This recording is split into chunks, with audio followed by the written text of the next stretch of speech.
ઠુસુમ. હા,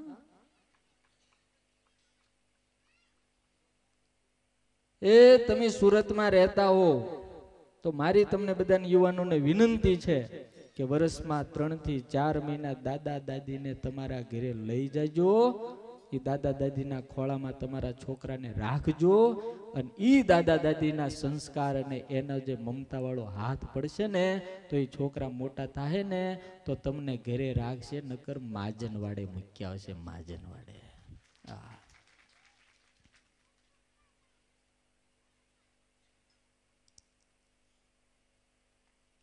તમે એમ માનો છો ભણે એટલે હોશિયાર થઈ જાય, ડાયા થઈ જાય, મગજ થાય, બાકી દિલ તો એનું કેવું થઈ જાય.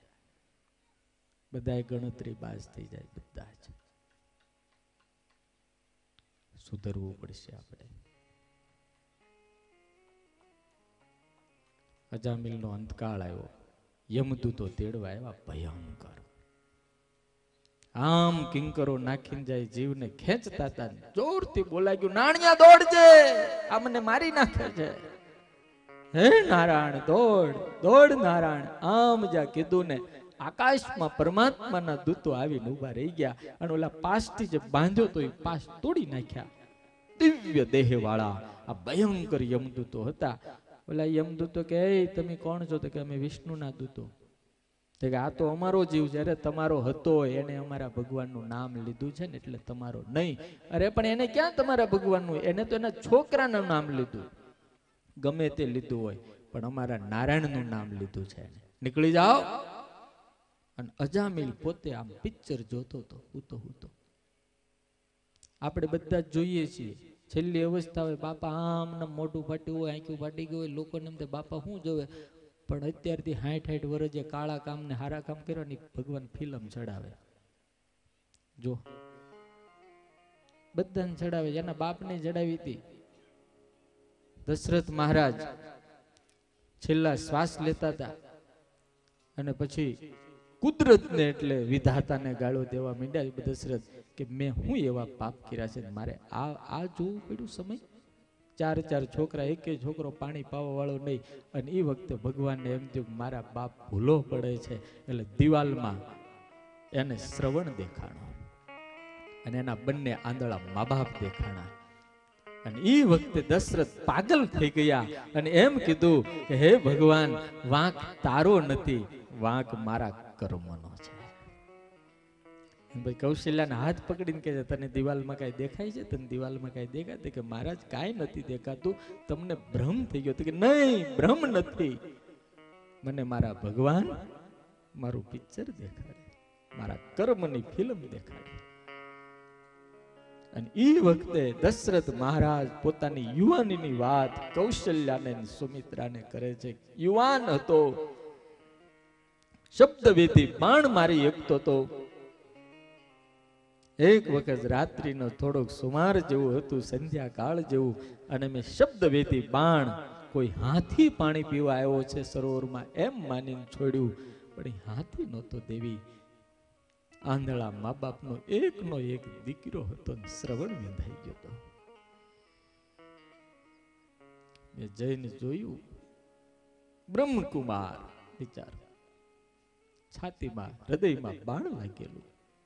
હાથ જોડીને મને એટલું જ કીધું હતું, મહારાજ હું તો મરી જઈશ, પણ મારા આંધળા મા બાપને તમે પાણી પાઈ આવજો, બિચારા તરસ્યા છે. દશરથે બહુ માફી માંગી, બહુ માફી માંગી, બહુ માફી માંગી, પણ એક કર્મ જે થઈ ગયું હતું એનો જીવ ન બચી ગયો. ઘડો લઈને જાય છે, પાણી પાવા જાય છે, ત્યારે એનો બાપ આંધળો છે, માં આંધળી છે. પગના છાપથી ઓળખી ગયા આ શ્રવણ નથી. પણ તે છતાં પૂછે, બેટા બેટા શ્રવણ તું બોલતો કેમ નથી? પાણીનો ગ્લાસ હાથમાં આપે, બોલે નહીં, કારણ કે એને ખબર છે બોલીશું તો ઓળખી જાય. પણ જ્યારે એમ કીધું કે બેટા તું બોલીશ નહીં તો મેં પાણી નહીં પી, પછી શ્રવણ હિબકું ભરી કહે છે કે મારાથી આવી ભૂલ થઈ ગઈ. અને ચિત્તા ગોઠવવાની વાત કરી. એ બંને જણાએ પોતાના દીકરાને અગ્નિ મૂક્યો. અગ્નિની ભેગા ભેગા એ બે બળી ગયા અને બળતા બળતા બંને શ્રાપ દેતા ગયા. દશરથ, તારે ત્યાં 4 દીકરા તાહે, પણ છેલ્લા શ્વાસે તને પાણી પાનારો એકેય હાજર નહીં હોય.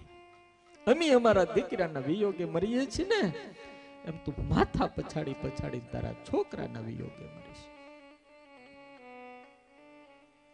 ઈશ્વર દેખાડે છે. યુવાની હોય, બુદ્ધિહારી હોય, પૈસા ધોમધોમ આવતા હોય, 5 માણા ભાઈ ભાઈ કરતા હોય, અને એ વખતે જ્યારે આપણે કર્મ કરીએ છીએ ને, પણ મા બાપ એટલી નથી ખબર હોતી કે હિસાબ તો આપવો પડશે. એને એના બાપને ન છોડ્યા હોય તો મને તમને કેમ છોડી દે?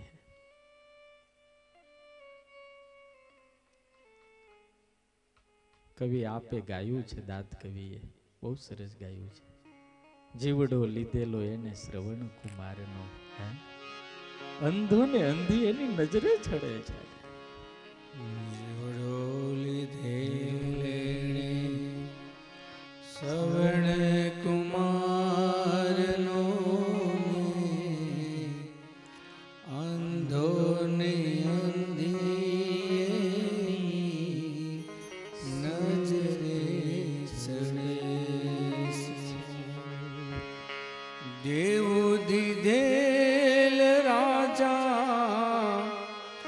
દશરથ જાણે,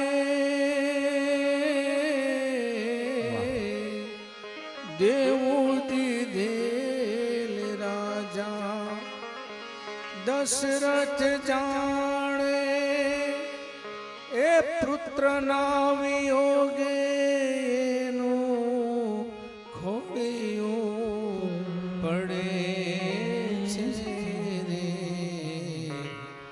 આ કરેલા કર્મના બદલા દેવા રે.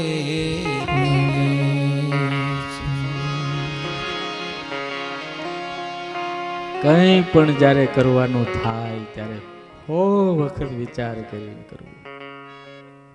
કોકનું ગળું કરવાનો સંકલ્પ થાય ને, તમને કોકનું લઈને ઉઠી જવાનો સંકલ્પ થાય ને,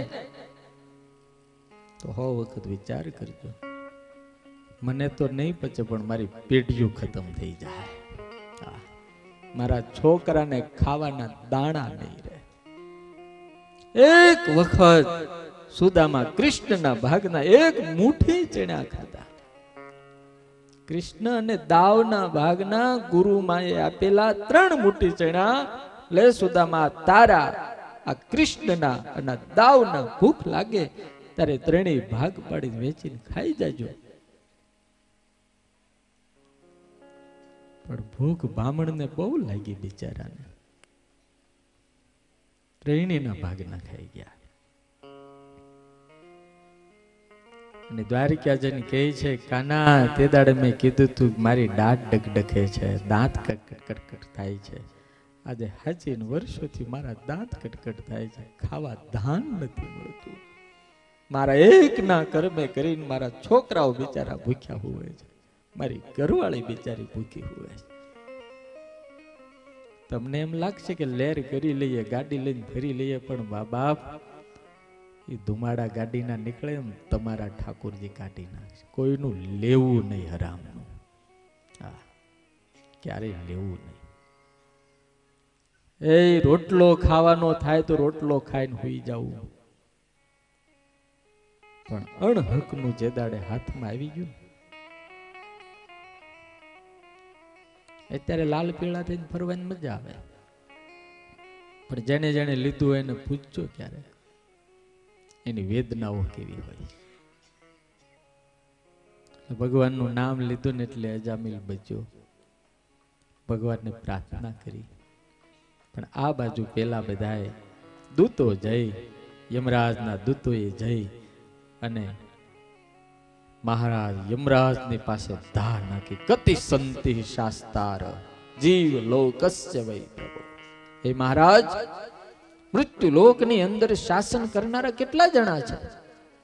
કે કેમ હું થયું? અરે આજે એમ એક પાપી અધમ નીચ જીવને જ્યારે લેવા માટે ગયા ત્યારે વચ્ચેથી કોઈ વિષ્ણુના દૂતો આવ્યા અને ઈ અમારા હાથમાંથી એને છોડાવી દીધો. એટલે યમરાજ કે વિષ્ણુના દૂતો? હા. તો કે કેમ આવ્યા? તો કે ઓલો નારાયણ બોલ્યો. અને નારાયણ જ્યાં બોલ્યા ને તો યમરાજ ઉભા થઈ ગયા, મોઢે હાથ દઈ દીધો. નારાયણનું નામ ઊંચેથી નહીં બોલતા. તો કે કેમ? આ નારાયણ નામમાં એટલો પ્રતાપ છે કે નરકમાં પડેલા જીવ જો સાંભળી જાય ને તો એ બધા નરક છોડીને જતા રહે. ભગવાનના નામમાં એવો પ્રતાપ છે. અને પછી ગાયું એને, જેહિવાન વક્તિ ભગવત ગુણ નામ ધેયમ ચેતશ્ચ ન સ્મરતિ તચ્ચરણારવિંદમ કૃષ્ણાય નો નમતિ અચિર એકદાપી. હે દૂતો, જેની જીહવા એક પણ વખત ભગવાનનું નામ નથી લીધું, જેનું મસ્તક એક પણ વખત ભગવાન અને સંતને નમ્યું નથી, જેના પગ ભગવાનના મંદિર સુધી નથી ગયા, એવા જ પાપી જીવને અહીંયા લાવજો. બાકી જેને ભગવાનનું નામ લીધું હોય, ભગવાનની કથા સાંભળી હોય, એને અહીંયા નહીં લાવતા. ભગવાનના નામમાં પ્રતાપ છે, ભક્તો લેવું. બીજું બધું બહુ નથી લેતા આપણે. આખા ગામની વાતો કરવામાં આપણને ટાઈમ મળે જ છે, નથી મળતો યાર. તો ભગવાનનું નામ લેવામાં વાંધો શું આવે? અમારે વિહારીલાલજી મારે લખ્યું, જય સ્વામિનારાયણ એને નામ લેશે તેના બધા પાતક બાળી દેશે. છે નામ મારા સ્તુતિમાં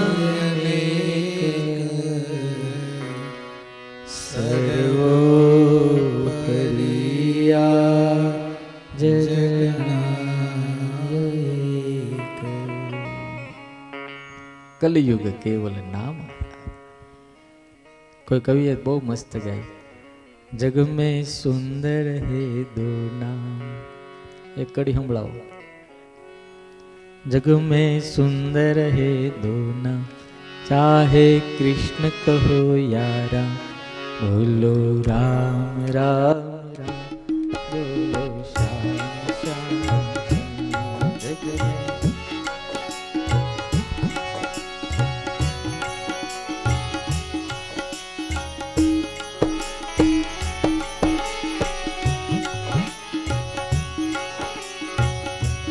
जग में सुंदर है दो नाम, चाहे कृष्ण कहो या राम. जग में सुंदर है दो नाम, चाहे कृष्ण कहो या राम. बोलो राम राम राम, बोलो राम राम राम, बोलो राम राम राम, बोलो राम राम राम. बोलो श्याम श्याम श्याम, बोलो राम राम. बोलो श्याम श्याम श्याम, बोलो राम राम राम. जग में सुंदर है दो नाम, चाहे कृष्ण कहो या राम. जग में सुंदर है दो नाम, चाहे कृष्ण कहो या राम. जग में सुंदर है दो नाम, चाहे कृष्ण कहो या राम. जग में सुंदर है दो नाम, चाहे कृष्ण कहो या राम. बोलो राम, बोलो राम, बोलो राम, बोलो राम, बोलो राम श्याम श्याम, बोलो राम राम राम. જગમાં નામ લેવા જેવા હોય ને તો બે છે, સ્વામિનારાયણ ભગવાન, રામ અને કૃષ્ણ. બાકી દુનિયાના નામ લેવા જેવા નથી. ઘણા બહુ દાદુ મણા હોય ને એમ કે મારું નામ લઈ તો જો મારી નાખું કે છે, મારું નામ તો લે. હા, અને ભગવાન શું કે ખબર છે? એ એક વખત મારું નામ તો લે, તારી દઉં તને તારી. હા, એક વખત લે તો ખરો, તારી દઉં તને.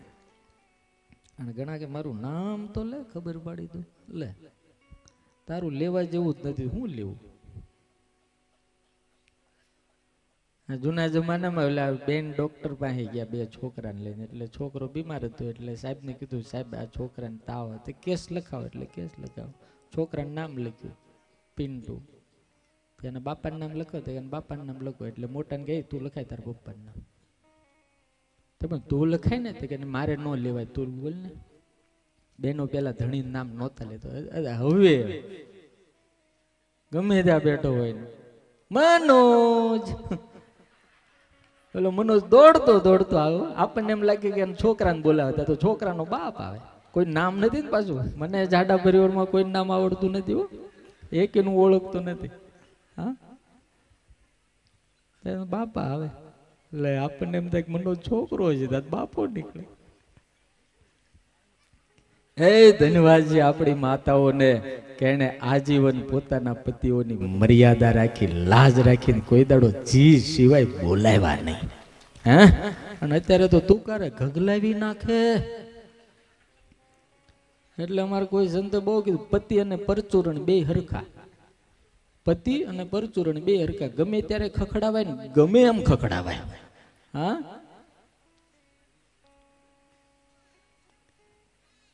ચાલો મોટો છોકરો જ્યાં બોલવા જતો ને નાના છોકરા કીધું બોલતો નહીં. તો કે કેમ? તો કે બાપાનું નામ લેવા જેવું હોય તો મમ્મી નો લે, એનું નામ લેવા જેવું નથી. એ નામ લેવા જેવા તો ઠાકોરજીના છે, ભગવાનના ભક્તોના છે, ઉદ્ધાર થઈ જાય. ભગવાનના નામના કારણે અજામિલનો ઉદ્ધાર થયો. પછીની કથાઓ તો 11:30 થઈ ગયા, બધી બહુ છે. દક્ષ પ્રજાપતિની કથા આવે છે. દક્ષે આશિકી નામની પત્નીની સાથે લગ્ન કર્યા અને 10,000 હર્યસ્વ નામના માનસ પુત્રોનો ઉત્પન્ન કર્યો. એ કાર્ય 10,000. વ્યવસ્થા કઈક બધી અલગ હતી, દૈવી પુરુષો હતા. 10,000 કીધું અમે શું કરીએ, એટલે એના બાપે કીધું તપ કરો. એટલે નારાયણ સરોવર જે આપણું કચ્છમાં છે, તમને ખબર હોય, ત્યાં જઈને 10,000 તપ કરતા હતા. કે તપ કરીએ કોનું? તો કે નારાયણ નું કરો તો નારાયણ પ્રસન્ન થઈને આવશે. એટલે નારાયણ આવે ને એ પેલા નારદજી આવ્યા. નારદજી આવીને છોકરાઓને કીધું છોકરાઓ શા માટે તપ કરો? તો કે બસ પિતાએ કીધું છે ભગવાન મળે, શક્તિ મળે અને પછી અમે સર્જન કરીએ જગતનું. એટલે નારદજી એવા સંત છે અને એવા વિચિત્ર પ્રશ્ન પૂછ્યા કે છોકરાઓ તમે આ બધું કરો છો ને ભગવાન નહીં મળે અને બધું સંસારની અંદર બૈરા કરીને છોકરા કરીને બધી માતા ગુરુ સાધુ થઈ જાવ. તો કે અમારા બાપાએ સાધુ થવા ને હજી આજ્ઞા નથી. અરે બાપાની ક્યાં વાત કરું, હું તમને જે પ્રશ્ન પૂછું એના જવાબ આપો. તો કે પૂછો. નારદજીએ પૂછ્યું 25 તત્વોથી શોભતું ઘર કયું? એટલે ઓલા તોલો ખંજોળવા માંડ્યા, કારણ કે ભણવા નહોતા ગયા, સીધું તપ કરવા જ નીકળી ગયા હતા. તો કે વિચિત્ર કથા કરતો હંસ, વિચિત્ર ભાષા બોલનારો હંસ કયો? એ ખબર ન પડી. પછી વ્યભિચારની પત્નીનો પતિ કોણ? આવા 4-5 પ્રશ્નો પૂછ્યા, જેમાં ગયા પછી હે દીકરાઓ ક્યારેય પાછું ન અવાય એવું દર કયું? અને બંને બાજુ ચાલનારી, બંને બાજુ ચાલે, આમે ચાલે આમે ચાલનારી નદીનું નામ બતાવો કે છે. અને હે દીકરાઓ પોતાની મેળે ફરતું એવું ચક્ર કયું? આ પ્રશ્નના જવાબ આપો. છોકરા મૂંઝાણા. પછી નારદજીએ કીધું સભા કરીને બેહો. સભા કરી અને એવા જ્ઞાનની વાતો કરી, એવી ઉપદેશની વાતો કરી અને પછી આના જવાબ આપ્યા કે હે દીકરાઓ 25 તત્વથી શોભતું ઘર એટલે આપણું આ શરીર. આમાં 25 તત્વો છે. એટલે ટાઈમ નથી ને કે તમને ગણાવે. વિચિત્ર કથા કરતો એટલે વિચિત્ર ભાષા બોલનારો હંસ એટલે શાસ્ત્ર ને આપણો આત્મા વિચિત્ર બોલ્યા કરે, અંદરથી બોલે છે, આપણે સાંભળતા નથી કોઈ. બાકી આપણે ખોટું કામ કરવા જાય ને એટલે એમ ભાઈ ઉભો રે, આપણેથી આ ન થાય, કોનો છોકરો છે તારે દારૂ પીવાતો છે, એમ અંદરથી એક વખત કે. હીરા ગણતા ગણતા કોકનો હીરો ચોરી લીધો હોય ને તો કે આપણેથી આવું ન થાય, આપણે ચોરી થાય. બેન ઓલા રીંગણા બટેટા લેવા જાય ને તો હેરવી લે, ઓલા બિચારા ઓલા નજર ચૂકાવીને હેરવી, તો એ અંદરથી બેઠા બેઠા આવું ન કરાય હવે આપણાથી. પણ આપણે સાંભળીએ જ નહીં, લઈએ જ લઈએ, ઠપકારી જ લઈએ. અંદરથી અવાજ આવે છે. આંખ બંધ કરીને જો સાંભળો તો ખબર પડે. આપણા કાઠિયાવાડના દાસી જીવન એટલું મસ્ત ગાઈ ગયા.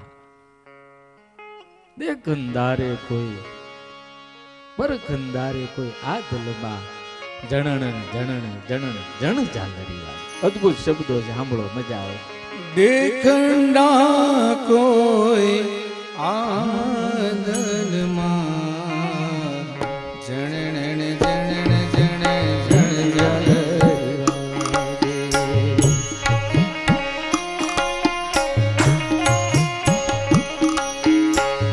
પરખંડા કોઈ દેખંડા કોઈ આદલમાં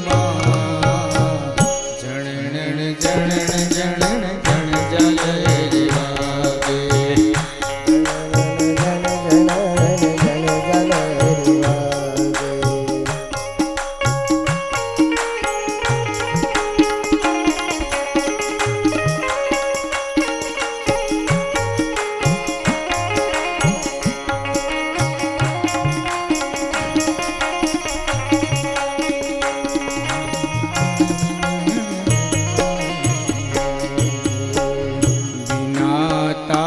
से बिना तंबूर से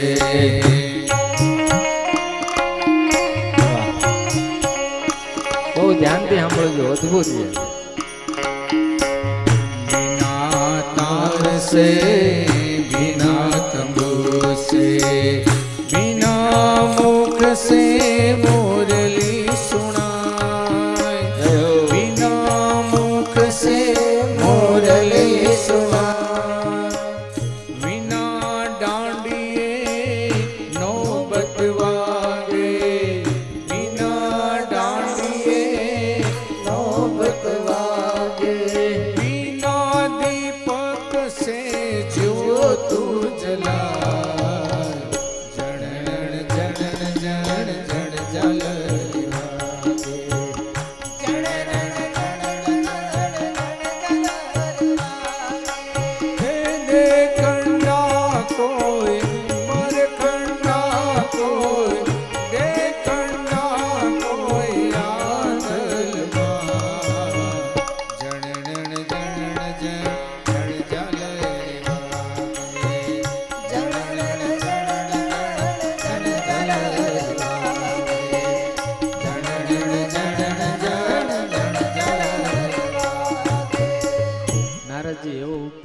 હે દીકરાઓ, એક વખત જેમાંથી ગયા પછી ક્યારેય પાછું નથી આવતું અવાતું, એનું નામ ભગવાનનું ધામ છે.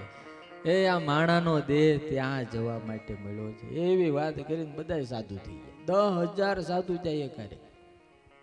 એને બાપાને ખબર પડી કે નારદ સાધુ કરી દીધા. એને બીજા 1,000 દીકરાઓ હરિયસ્વ નામના ઉત્પન્ન કર્યા.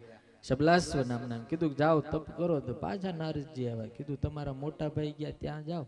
ઈ સાધુ થઈ ગયા. અને દક્ષ સખી જાણો કે મારા મારા બધા છોકરાને બાવા કરી દીધા. અને નારદજીને શ્રાપ દીધો, જા હું તને શ્રાપ આપું છું.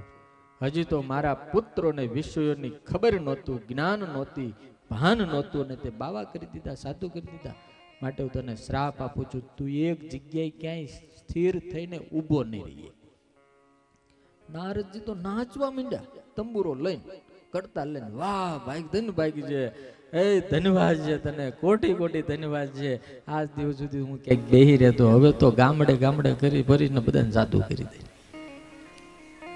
હા મેં હાજર થયા. દક્ષ મહારાજને વંદન કર્યા, થેન્ક યુ કેવા કે આવ્યો છું, અને આશીર્વાદ આપું છું, જા તને કે તારે 8 દીકરીઓ થાય. 8 દીકરી થઈ હતી. એની બધી કથા આવે. વૃત્રાસુરની કથા આવે છે. વૃત્રાસુરને મારવા માટે જ્યારે દેવરાજ ઇન્દ્રને કોઈ કારી ન ફાવી, એ વખતે ભગવાન વિષ્ણુના કહેવાથી મૃત્યુલોકની અંદર અયોધ્યાના પાદરમાં દધીસી નામના ઋષિ તપ કરતા હતા. એનું હાડક્યું લેવાયો કરોડરજ્જુ. દધીસીએ કીધું કે દેવરાજ, સમાજનું કલ્યાણ થતું હોય, દેવતાઓ બચતા હોય અને દેશની સંસ્કૃતિ બચતી હોય તો હું મારું બલિદાન દેવા તૈયાર છું. હું મારા દેહની કુરબાની આપું છું. વાલા ભક્તો, આ દેશની સંસ્કૃતિ બચાવવા માટે, આ દેશના સંસ્કાર બચાવવા માટે આપણા આવા હજારો ઋષિ મુનિઓ અને હજારો નવ લોહિયાળ સૈનિકોએ દેશની માટે બલિદાન ઓછું નથી